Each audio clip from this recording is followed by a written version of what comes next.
পাকিস্তানের প্রধানমন্ত্রী শাহবাজ শরীফের আমন্ত্রণে 2 দিনের সরকারি সফরে ইসলামাবাদে পৌঁছেছেন তুরস্কের প্রেসিডেন্ট রিসেপ তাইয়েপ এরদোগান। জানা গেছে, এ সময় তার সঙ্গে ছিলেন উচ্চ পর্যায়ের প্রতিনিধি দল। বৃহস্পতিবার ভোরে রাওয়ালপিন্ডির নূর খান এয়ারবেসে অবতরণ করেন এরদোগান। বিমানবন্দরে তাকে উষ্ণ অভ্যর্থনা জানান পাকিস্তানের শীর্ষ কর্মকর্তারা। এ সময় সেখানে ছিলেন পাকিস্তানের প্রেসিডেন্ট আসিফ আলী জারদারি, প্রধানমন্ত্রী শাহবাজ শরীফ, ফার্স্ট লেডি আসিফা ভুট্টো, উপপ্রধানমন্ত্রী ও পররাষ্ট্রমন্ত্রী ইসহাক দার, প্রতিরক্ষা মন্ত্রী খাজা মুহাম্মদ আসিফ, তথ্যমন্ত্রী আতাউল্লাহ তারার সহ সরকারের ঊর্ধ্বতন কর্মকর্তারা। তুরস্কের প্রেসিডেন্টের আগমন উপলক্ষে 21 বার তোপধ্বনির মাধ্যমে সম্মাননা জানানো হয়।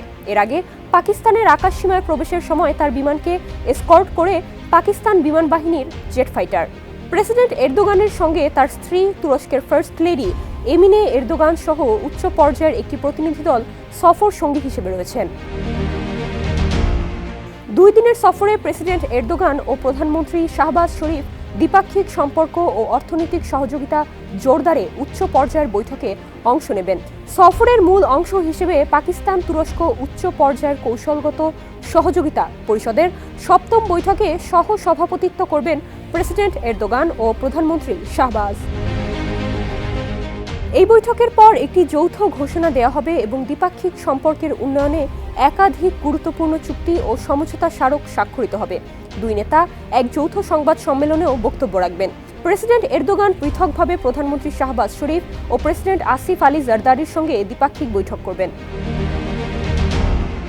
তুরস্কের প্রেসিডেন্ট পাকিস্তান তুরস্ক বিজনেস অ্যান্ড ইনভেস্টমেন্ট ফোরামেও ভাষণ দেবেন। এতে উভয় দেশের শীর্ষ বিনিয়োগকারী, কর্পোরেট সংস্থা ও ব্যবসায়ী নেতারা অংশ নেবেন।